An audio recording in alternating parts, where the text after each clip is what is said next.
Alors il y a la nature physique, la nature de ce que nous voyons dans le ciel, dans ce qui est aussi dans la nature, et puis il y a quelque chose aussi de la nature de Dieu, et j'aimerais ce matin, très partiellement, parce que le sujet est complexe, il est vague, faire une allusion, une approche sur le bonheur, sur ce que Dieu crée en nous à partir de l'évangile de Matthieu, chapitre 5.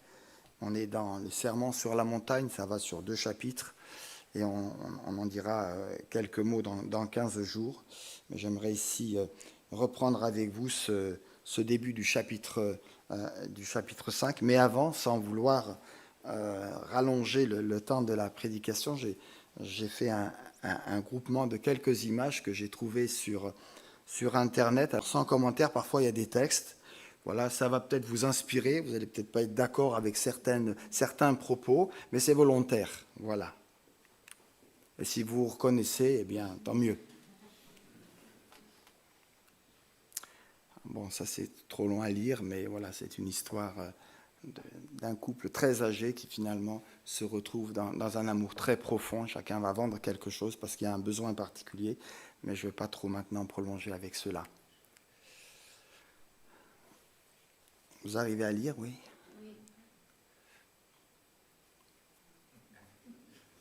Voilà.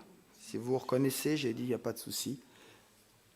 Je vais peut-être lire pour ceux qui sont en visio, qui ne laisse pas les autres colorier ta vie parce que les envieux ne possèdent que des crayons noirs.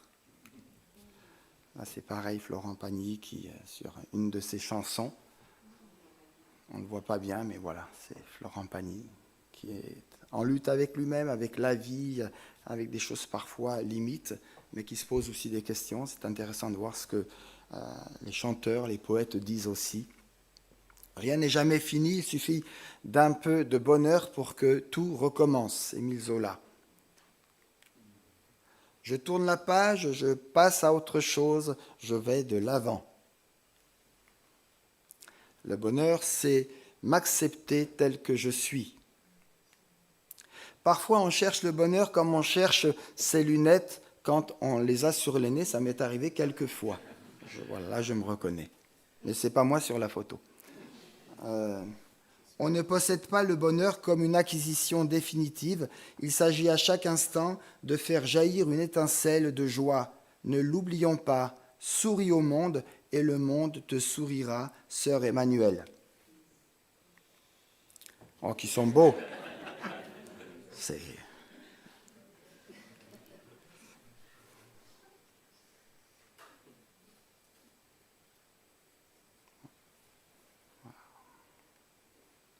Tout le monde veut le bonheur, personne ne veut la douleur, mais tu ne peux pas avoir un arc-en-ciel sans un peu de pluie. Ça rejoint aussi la création de Dieu, de ce qui a été rappelé à l'instant.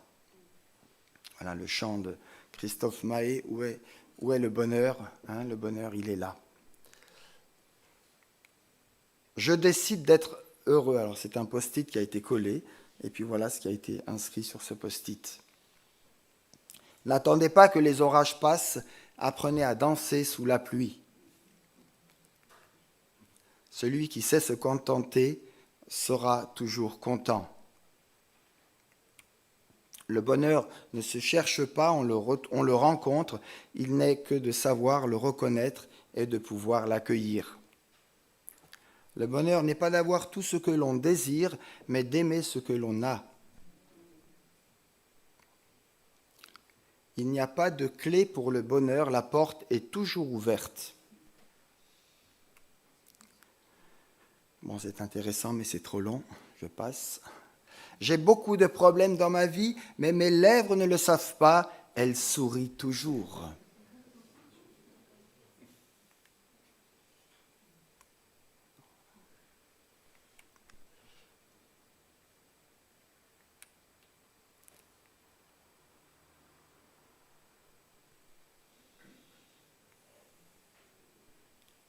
Moi, quand je serai grand, j'inventerai un médicament contre la tristesse. Le bonheur n'est pas un gros diamant, c'est une mosaïque de petites pierres harmonieusement rangées. Le bonheur n'est pas une chose que nous devons reporter à demain, il doit être façonné dans le présent.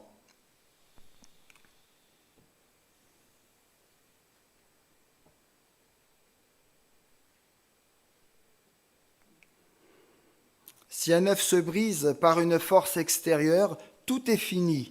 S'il se brise par une force intérieure, alors la vie commence. Le meilleur provient toujours de l'intérieur. Je ne sais pas si vous aimez les œufs, mais enfin ça n'a rien à voir. Tout le monde a droit au bonheur, mais personne n'a le droit de détruire celui des autres.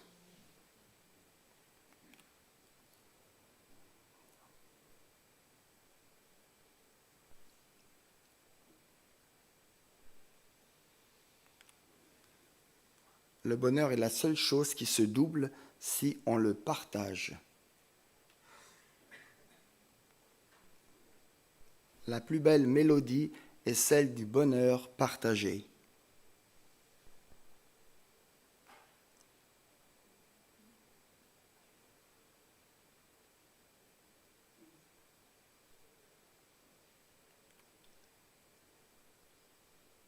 Le bonheur est souvent la seule chose qu'on puisse donner sans l'avoir, et c'est en le donnant qu'on l'acquiert.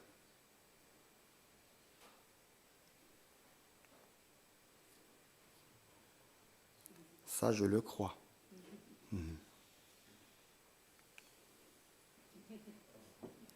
Ça rappelle notre jeunesse.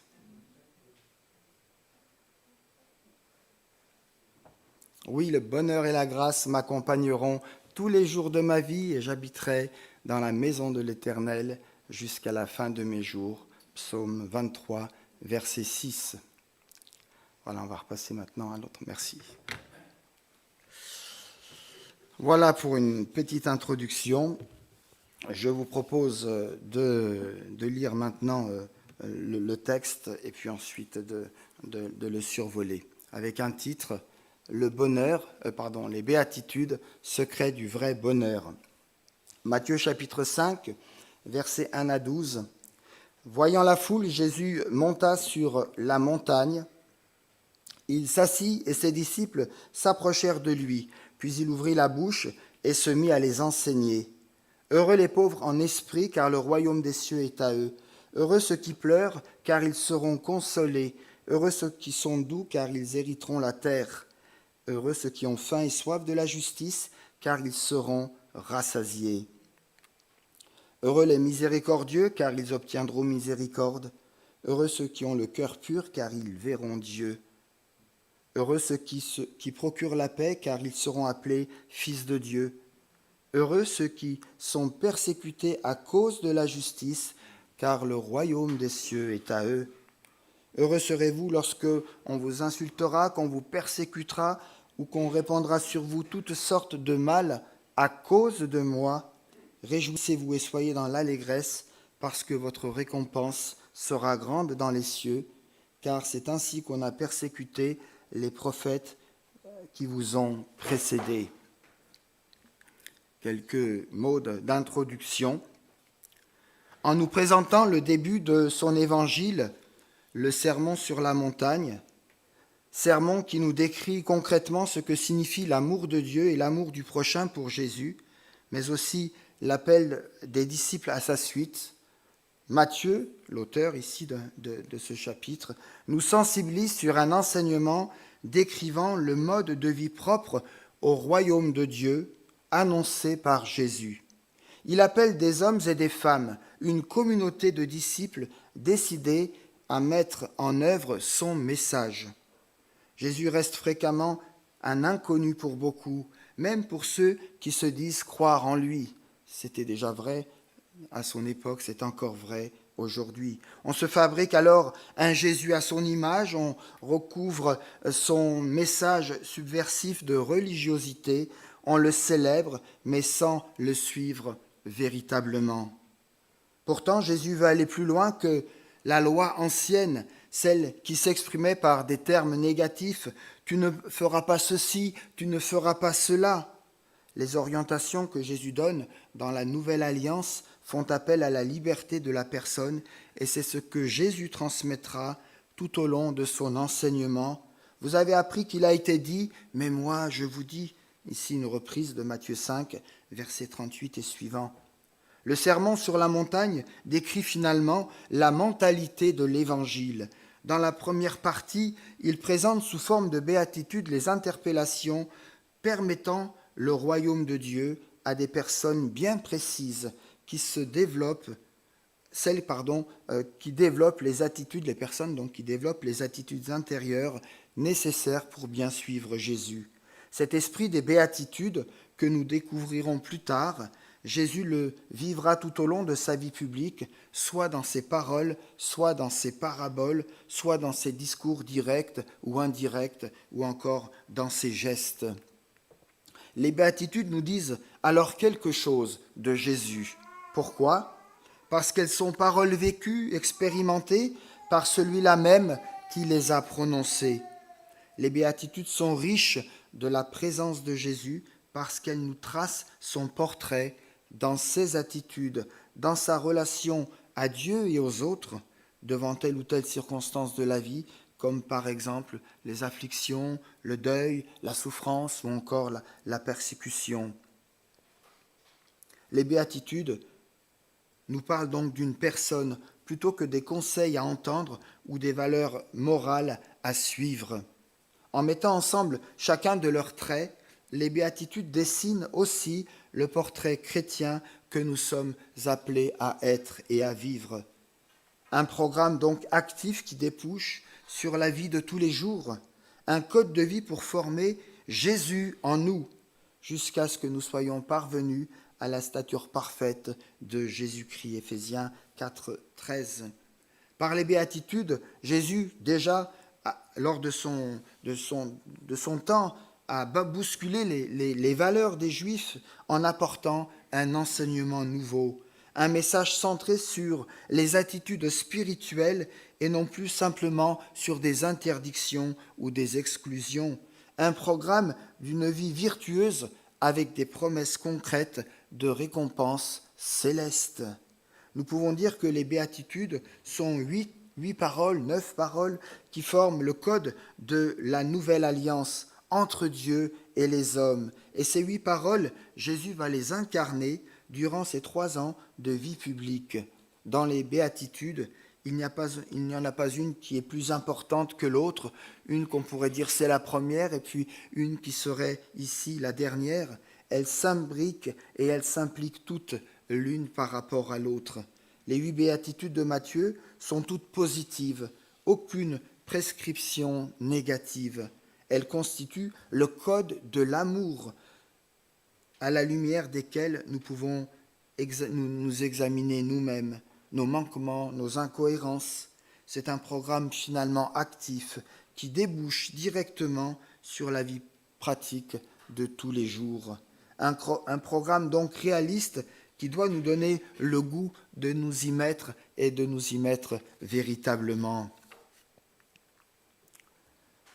Je disais que les béatitudes nous parlaient de quelqu'un, elles nous révèlent en fait le visage de Jésus-Christ. À force de les répéter ou de les relire, on voit se dégager dans ces 8 béatitudes une certaine personne, un certain visage qui prend le nom et la forme de Jésus-Christ. Les béatitudes sont donc un appel à lui ressembler, nous qui sommes faits à l'image et à la ressemblance de Dieu. Quand Jésus partage ces béatitudes aux personnes qui se trouvent devant lui, il leur livre en fait son secret, celui qui est le plus cher pour lui, celui qui lui a été transmis, celui qui est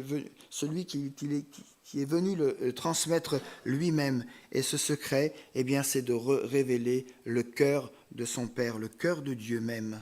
Chers amis, il faut commencer par là, sous peine de faire des béatitudes ce qu'elles ne sont pas, une forme de poème sentimental ou d'un programme moral.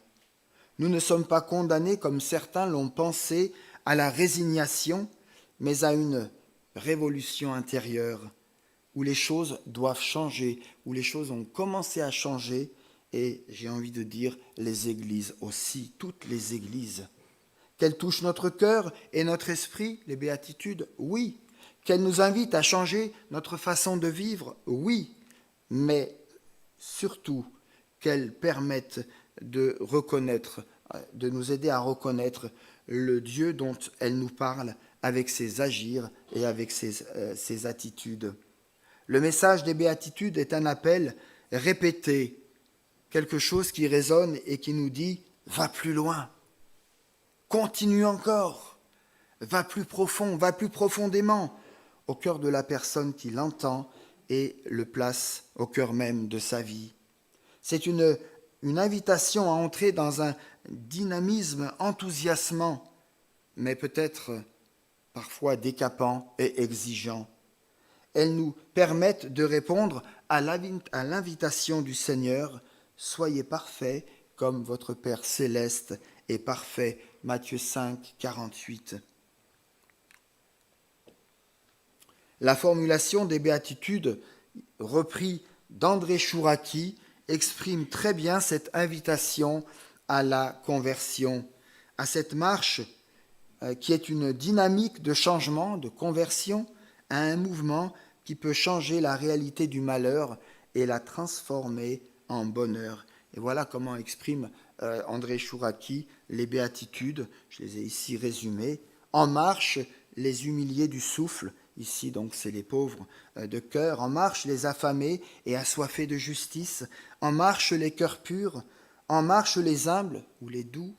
En marche, les matriciels. Il faut entendre ici donc les miséricordieux, matriciels de matrice qui diversent, qui dispensent la vie, amour du Père, à la fois au masculin, à la fois au féminin. Ce sont ici les entrailles de miséricorde du Père céleste. En marche, les faiseurs de paix. En marche, les endeuillés. En marche, les persécutés pour la justice. Ainsi, mes amis, c'est à nous de décider de nous mettre en marche ou pas sur la route des béatitudes.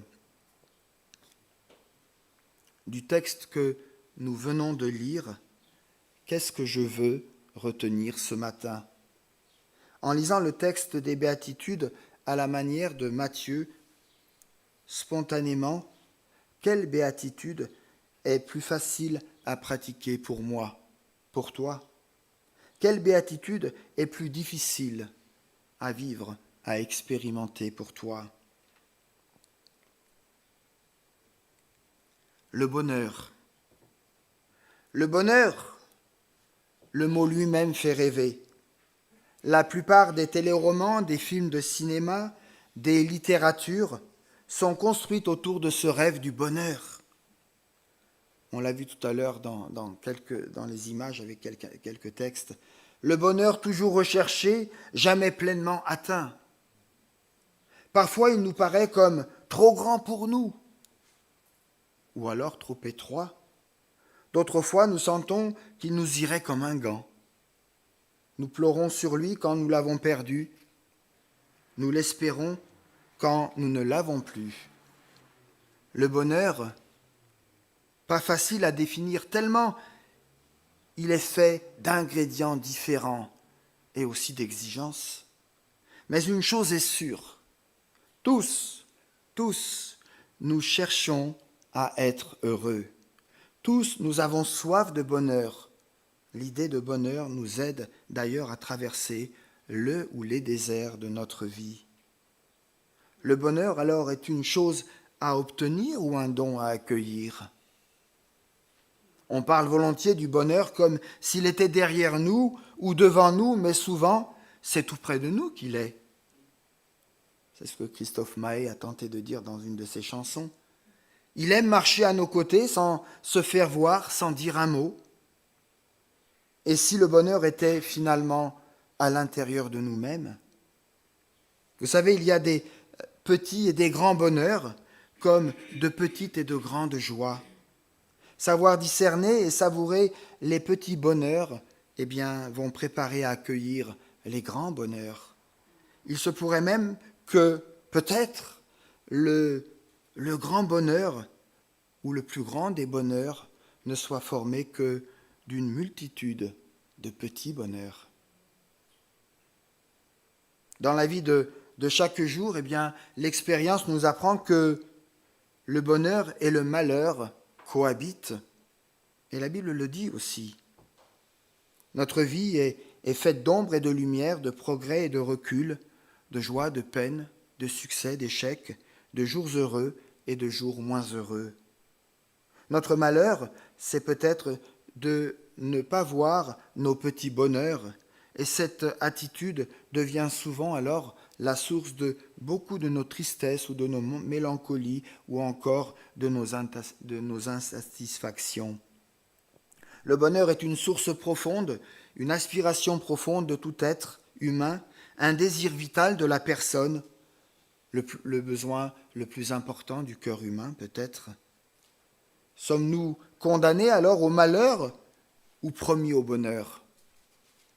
Ce bonheur est-il pour aujourd'hui ou pour demain?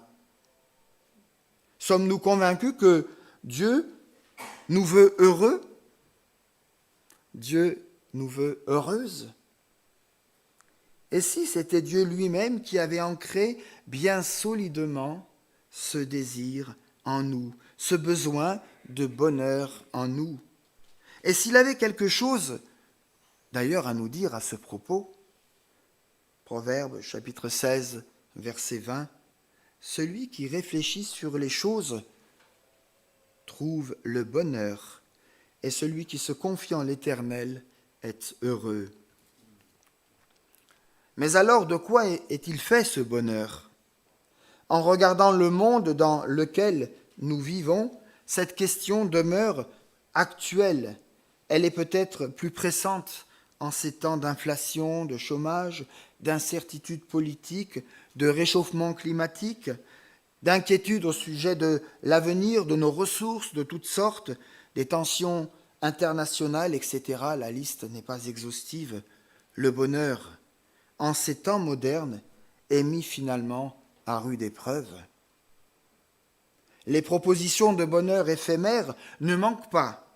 Chaque jour, nous sommes sollicités par des marchands de bonheur. C'est pas cher et ça peut rapporter gros, qui prétendent combler tous nos désirs, publicité, consommation, voiture dernier cri, voyage de rêve, ou alors la Française des jeux, vous avez gagné le gros lot. Ça, c'est les œufs de tout à l'heure. Le bonheur proclamé par la publicité se réduit souvent à l'argent, à l'accumulation de biens, à la recherche de prestige, d'influence. Mais qu'en est-il du bonheur dont nous parlent les béatitudes? C'est pas là, j'ai été trop vite.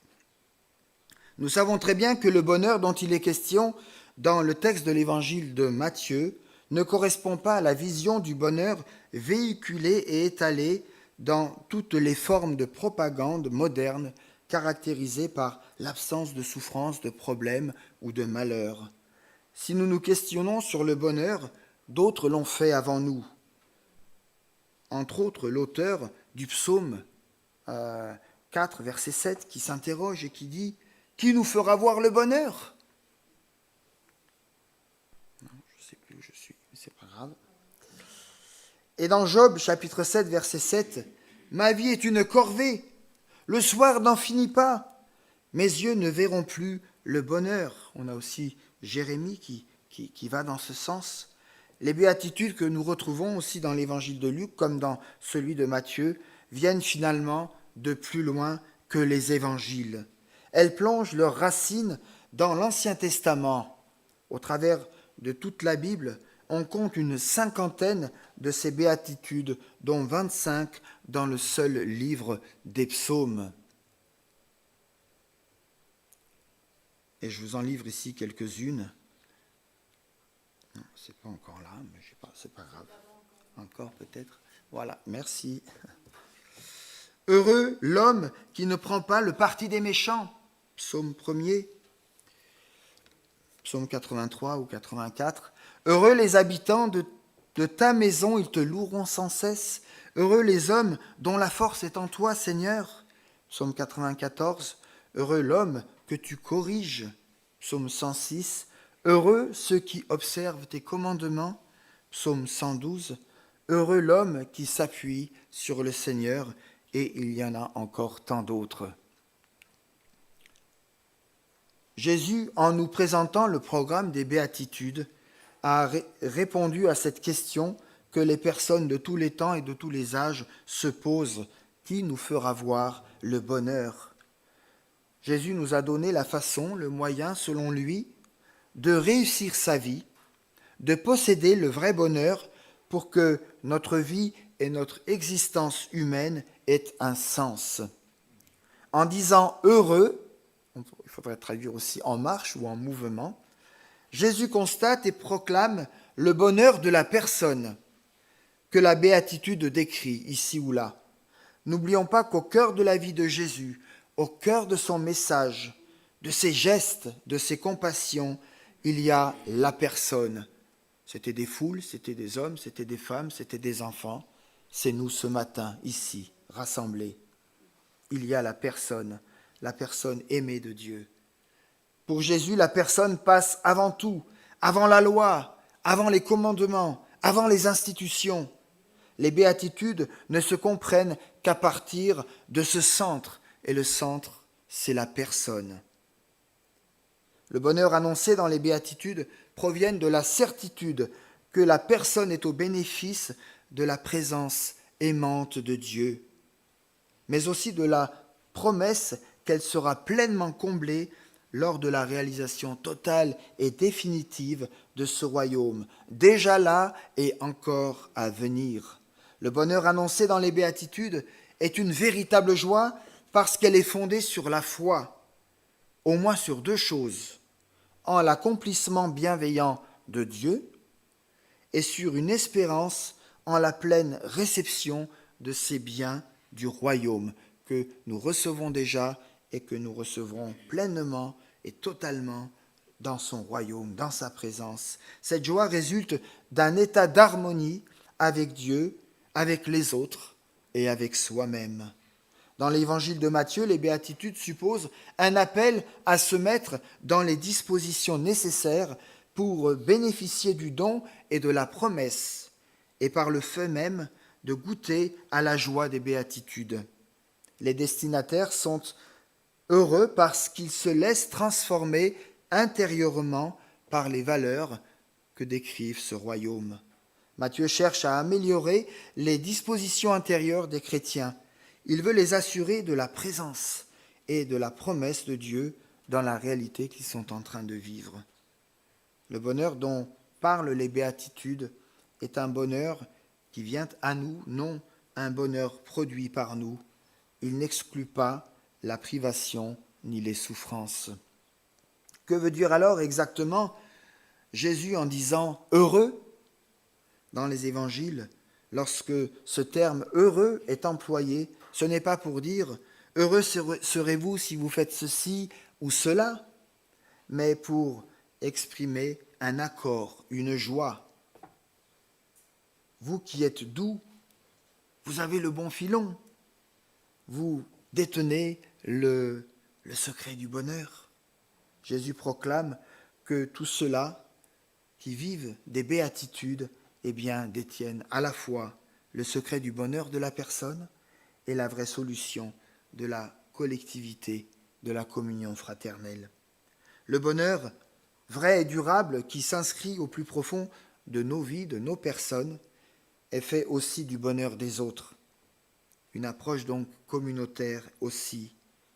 La question de mon bonheur ne saurait se poser sans celle du bonheur des autres. Et inversement, la question du bonheur des autres ne saurait se poser sans celle de mon bonheur.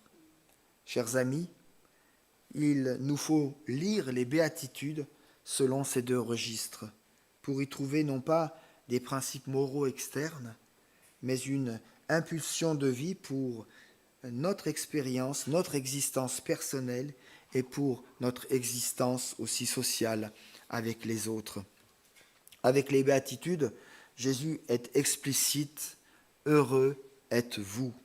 C'est-à-dire, soyez bénis, vous qui avez compris comment vivre ce message du bonheur qu'est l'Évangile. Les béatitudes sont une invitation à un bonheur possible qui nous initie tous les jours à un chemin de bonheur simple et efficace qui est à la portée de tous, même si nous passons par les épreuves, même si nous passons par les détresses, même si nous passons par la maladie. Curieusement, il n'y a pas de béatitude proprement dit de l'amour, à proprement parler.